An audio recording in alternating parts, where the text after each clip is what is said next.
Hey, Push Nation, welcome into this Sunday edition of our Fireside Chats.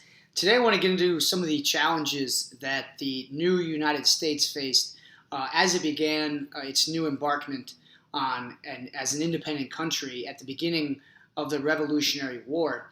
We set everything up by discussing some of the conflicts that emerged as the colonies voted and motioned to become independent of Great Britain. And that, of course, culminated with the Declaration of Independence in the summer of 1776. But moving forward, what is that going to mean for the states? And how are they going to sacrifice their colonial identities now in the greater good of a common nation? Now, there's one overarching theme I would like you to be aware of as we discuss throughout the rest of this week, and that is the idea of regionalism versus nationalism. Now, I'm not talking about nationalism in the fervent patriotic sense. I mean in comparing how regional issues that were concurrent during the war, before the war, even in the very infantile stages of the colonial era, those regional issues that were unique to certain parts of the colonies or now parts of the states, and how those juxtaposed to national issues that are coming up while fighting an all-out war for survival. And that's really what the revolution turned out to be. Once the colonies declared their independence and formed the United States, it was a war of survival. And if they had lost, you better believe that the consequence would have been to be relegated back into a colonial system. So the states had an immense uphill climb. And you guys were discussing this in class on Friday with some of the strengths and weaknesses, and we're going to hash those out together in class tomorrow.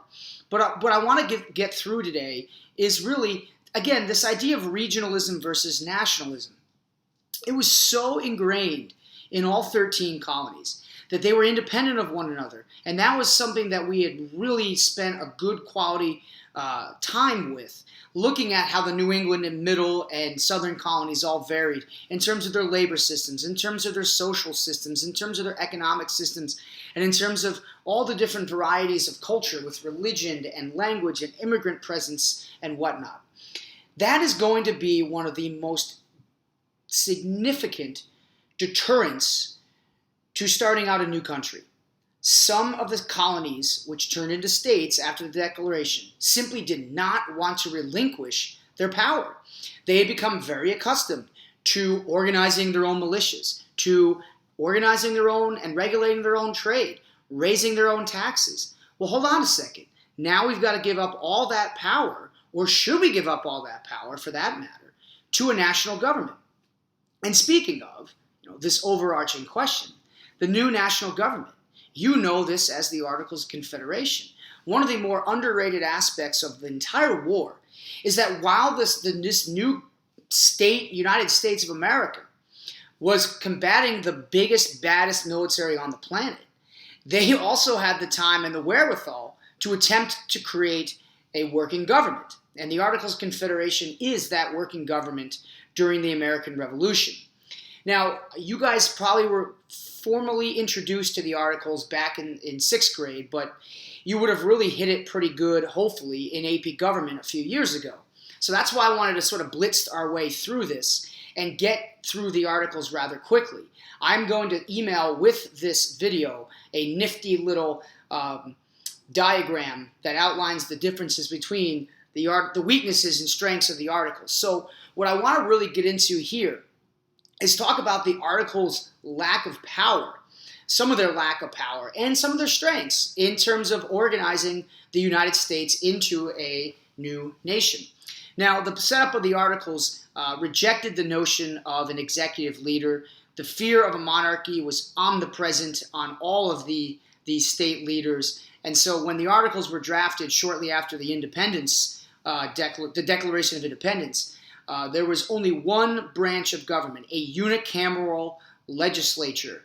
So essentially, in this legislature, each state received one vote, so 13 votes, and that was it. There was no judicial branch, there was no executive branch, just a unicameral national legislature. Now, that is essentially the foundation of the new American government. And this legislature had limited power. The unicameral legislature of the Articles of Confederation could not tax. It did not grant that Congress the power to tax nationally. So, who got that power? The states. The states were in charge of raising taxes all throughout the war. And you can imagine that this is problematic. Because let's say Georgia, or let's just say Rhode Island, for whatever, I'm just throwing out states, don't make anything more than that. But each individual state more or less had got to determine how much it committed to the war. And so financially speaking, boy, that was a tough aspect. And that is why the Articles of Confederation unicameral legislature had to borrow millions and millions from foreign countries like France and Spain and other European powers as well. The United States government tended to borrow money from abroad because it had such a problem raising taxes. And again, the regional issue here is that some states didn't feel compelled to raise taxes in the same amount of with the same amount of earnesty. So what could the national government do as far as raising money? Well, like I said, it could borrow money overseas, but it also had a creative measure where it tried to implement lotteries, like a national lottery, kind of similar to what we have today in terms of making money outside of a taxation system. So, but aside from lotteries, the National Congress had very little power to raise money for the war, and that left us pretty much in the pockets. We had to reach into our pockets and borrow a lot of money from Europe, or it was up to the states, which, as I mentioned, they were often reluctant.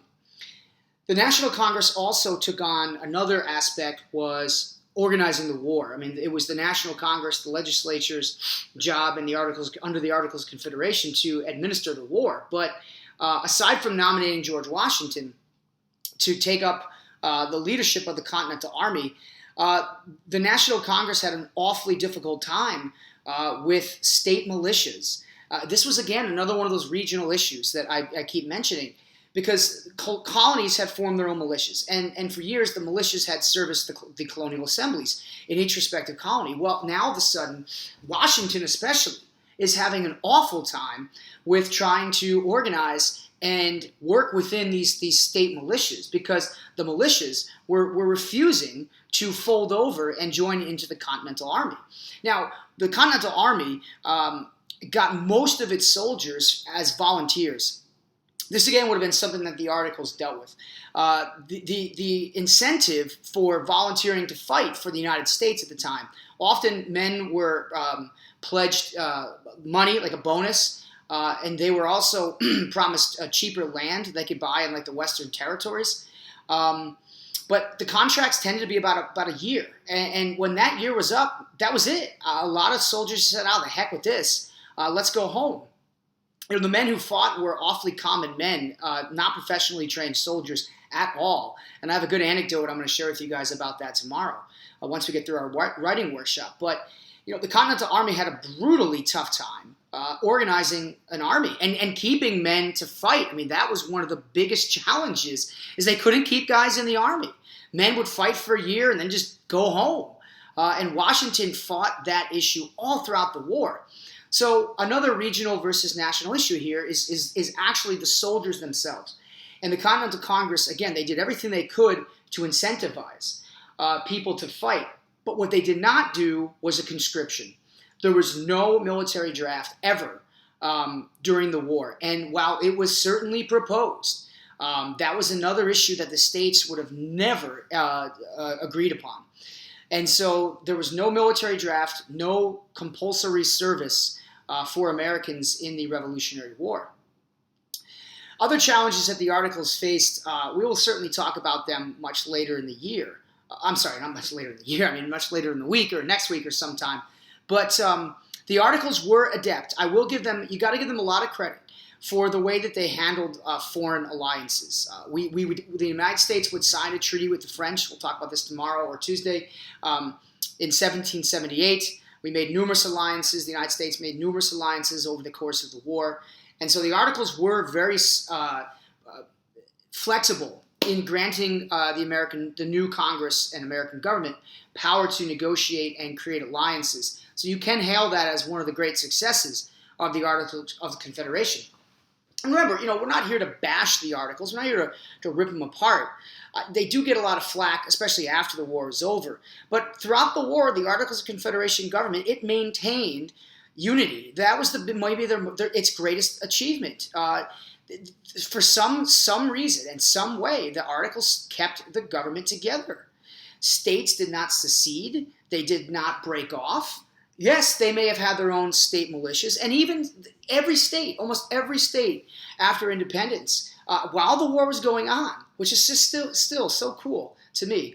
But while the war was on, they all had their own state constitutions, they all had their own state governments, but yet the Articles of Confederation, the national government managed to maintain autonomy from the British and unify the states. A remarkable achievement in such a trying time. So that's pretty much it for today. I wanted to keep it relatively short. What we're going to look at in class tomorrow, we got a writing workshop. I'm going to introduce some of the aspects of the DBQ and thesis writing, and we'll be doing another workshop later this week to get us ready for our big writing exam we have in a couple of weeks. But we're also going to keep progressing with the war. And if you have any questions on these issues, feel free to, we'll bring those up when time is appropriate. Also, I want to plug my tutoring. My office hours are Tuesday this week. So Tuesday at 3:45, I'll be available in my room. So mark that in your calendars. And, we'll keep hitting things hard this week, all right? So take care for the rest of your Sunday, and I hope you guys have a good evening. Remember, the past shapes the future. Have a good night.